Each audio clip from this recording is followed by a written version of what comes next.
Boa tarde, auditório. Boa tarde, mesa. Saudar a mesa na pessoa do professor Nilson. Saudar a plenária, digamos assim, na figura do estudante Washington Ney e os monitores na figura de Glenda, que está ali nos acompanhando. Bem, trata-se de um tema de grande impacto na história mundial e que, do ponto de vista do olhar da escola, está situado em um campo de debates das narrativas. Na oportunidade do estudo que realizei, por ocasião do mestrado, o livro didático ele apareceu com muita força no sentido de compreender as nuances no campo do ensino da história. E é isso que eu procuro trazer e compartilhar com vocês nessa tarde. Revolução Russa e ensino de história, livros didáticos, escola sem partido e outros debates. Começo com uma provocação à mesa e à plenária. Há um quadro de Paul Klee que se chama Ângelos Novos. Representa o anjo que parece querer afastar-se de algo que ele encara fixamente. Seus olhos estão escancarados, sua boca dilatada, suas asas abertas. O anjo da história deve ter esse aspecto. Seu rosto está dirigido para o passado, onde nós vemos uma cadeia de acontecimentos, ele vê uma catástrofe única, que acumula incansavelmente ruína sobre ruína e a dispersa a nossos pés. Ele gostaria que detesse para acordar os mortos e juntar os fragmentos, mas uma tempestade sopra do paraíso e prende-se em suas asas com tanta força que ele não pode mais fechá-las. Essa tempestade o impele irresistivelmente para o futuro, ao qual ele vira as costas, enquanto o amontoado de ruínas cresce até o céu. Essa tempestade é o que chamamos de progresso. Não tenho pretensão de ser heterodoxo ao abrir essa fala sobre Revolução Russa e ensino de história, narrativa nos livros didáticos, a partir da tese de número 9 de Sobre o Conceito de História, de Walter Benjamin. Fiz a opção para nos lembrar, à guisa de introdução para o debate, a história é uma narrativa? As narrativas sobre o passado apresentam-se tensionadas permanentemente no interior das sociedades. Assim, o ensino de história, em observação aos marcos legais e concepções de currículo, converte-se em um espaço muito interessante para essa reflexão. Quando digo marcos legais, me refiro aos PCNs, me refiro aos DCNs, me refiro, portanto, ao amontoado de um marco legal e regulatório que está por trás daquilo que nós entendemos por currículo. Mas é também aquilo que, dentro do currículo, podemos, de algum modo, revolucionar no âmbito da escola, que bem poderia citá-la aqui, sem mais reservas, de entendê-la como aparelho ideológico do Estado, ou até mesmo trazer o Bourdieu para dialogar como espaço único e exclusivo da reprodutividade. Mas não é essa escola exclusivamente que nós queremos compartilhar o nível de reflexão nessa tarde. Estou diretor do Colégio Estadual Padre Alexandre Guzmão, situado em Belém. Inclusive, alguns estudantes que estão aqui presentes já tiveram a oportunidade de estar labutando nessa seara da educação do campo. E lidar com a educação do campo é, de algum modo, dialogar com esses marcos legais que eu acabei de mencionar e também com essa ideia de currículo, em uma perspectiva de trazer esses sujeitos como sujeitos de direito. Não para construir uma educação do campo para o homem e a mulher do campo, mas para construir uma educação com os homens e as mulheres do campo. Não é à toa que, ao citar o nome do nosso amigo Washington Ney, me recordo de 1998, na Filarmônica Lira Siciliana, por ocasião dos 150 anos do Manifesto, e eu estava convidado ali para proferir aquelas palavras diante de alguns jovens. Vendo ao JS aqui, me emociono muito, porque Karl Marx o conheci quando tinha 14 anos, numa coleção que minha avó comprara. E olha que minha avó dizia: comunista é a pior pessoa do mundo, Deus que me livre.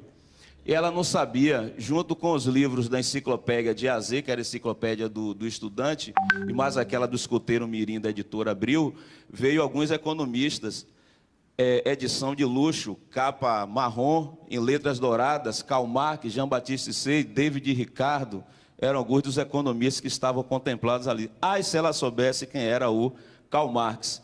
Então, eu abri prefácio de Gorenda. O que é que esse homem está querendo fazer para a crítica da economia política? No Brasil, os livros didáticos que tomam aqui como referência o nosso debate e reflexão, porque eu não posso me alongar muito também nas memórias, constituem um dos programas de governo mais, digamos assim, promissores do ponto de vista econômico. Mais promissores do ponto de vista econômico. Mas precisamos ter um olhar sobre eles muito aprofundado. E a ideia é saber justamente como, nos últimos anos, a Revolução Russa se apresenta na literatura didática. Tem uma frase muito interessante para a gente refletir aqui, do Alain Chopin, que é um estudioso francês que discute a questão do livro didático, onde ele nos diz: após ter sido negligenciado tanto pelos historiadores quanto pelos bibliógrafos, os livros didáticos vêm suscitando um viçoso interesse entre os pesquisadores de uns 30 anos para cá. Desde então, a história dos livros didáticos e das edições didáticas passou a constituir um domínio de pesquisa em pleno desenvolvimento em um número cada vez maior de países. No Brasil, o PNLD alcança cerca de 30 milhões de alunos em todos os níveis de ensino da educação. Portanto, o livro didático, aquilo que Yves Chavelat chama de noosfera, como o conjunto dos elementos que estão externos à escola, se apresenta como elemento estruturante da educação no Brasil. É preciso ter um olhar sobre ele. É preciso, inclusive, e isso tem sido feito com muita competência pelos professores que trabalham com o PIBID, a avaliação dos livros didáticos, mas também uma provocação aos docentes universitários no que diz respeito não mais apenas a analisá-lo, mas também provocar para também produzir material didático. Não na perspectiva do Yves Chavelat de uma transposição didática, reconhecendo pura e simplesmente a universidade como a produtora dos saberes de referência, aos quais serão, de algum modo, como um pescador que pega seu caniço e passa pelo rio, e pega e enchendo esse caniço, leva à boca e dá para os seus alunos. Não, não é essa transposição didática que nós pensamos. Pensamos, sim, algo que está numa perspectiva de diálogo com a escola e com esses saberes de referência que estão sendo produzidos no âmbito da produção aí, acadêmica. Só para a gente ter ideia dos números dos livros didáticos, para a gente saber como esses sujeitos são importantes no processo de educação no Brasil, temos aí a divisão por região, dados do próprio MEC, onde apresenta o impacto em termos de número por todas as regiões do livro didático. Mas como é que esse livro didático ele tem lidado com a Revolução Russa? Interessante, estamos no novo PNLD, Programa Nacional do Livro Didático. Em 1997, na verdade, em 1993, você tem uma reformulação do programa. E em 97, você tem o guia, que é um conjunto de resenhas que são apreciados por um conjunto de especialistas e, em seguida, submetidos às escolas do Brasil inteiro, para que as escolas possam escolher seus livros. Estamos agora vivendo um processo desse. Interessante, já peguei alguns livros para analisar. Revolução Russa não constitui sequer um capítulo.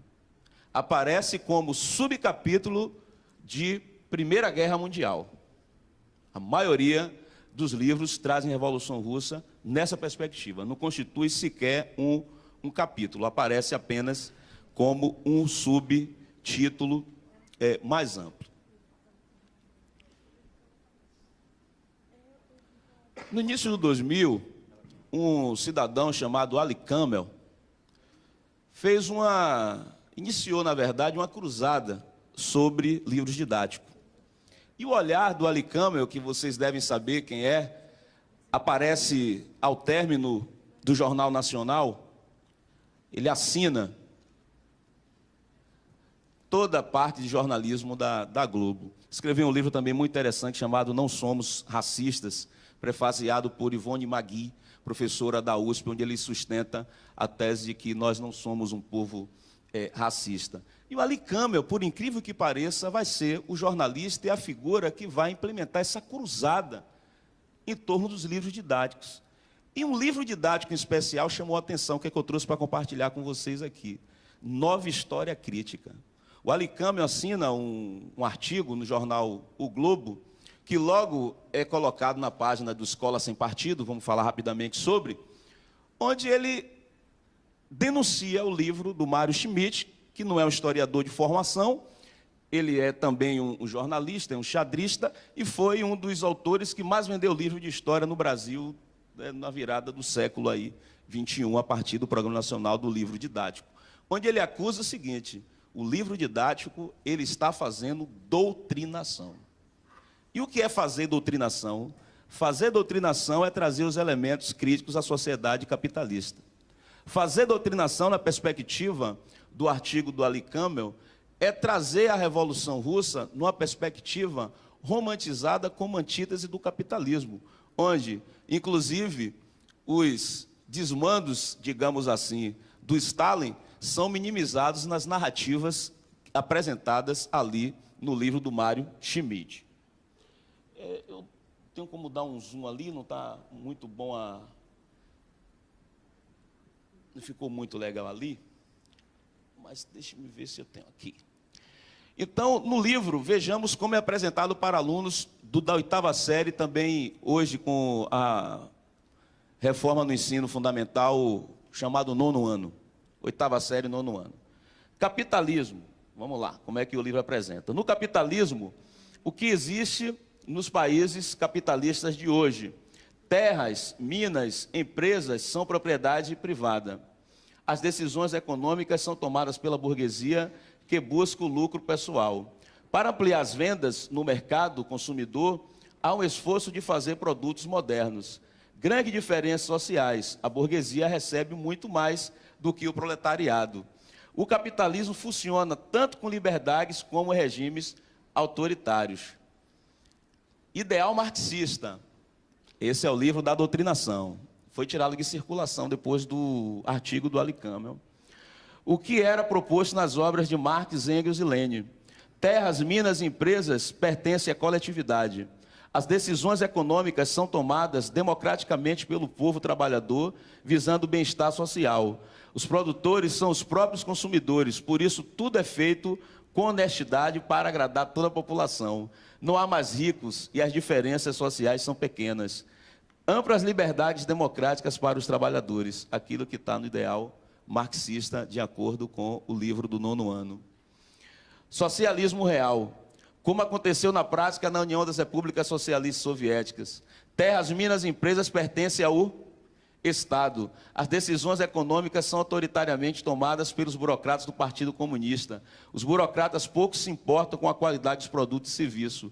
Não há mais burguesia e a sociedade é menos desigual do que no capitalismo. Mas os altos burocratas têm privilégios materiais.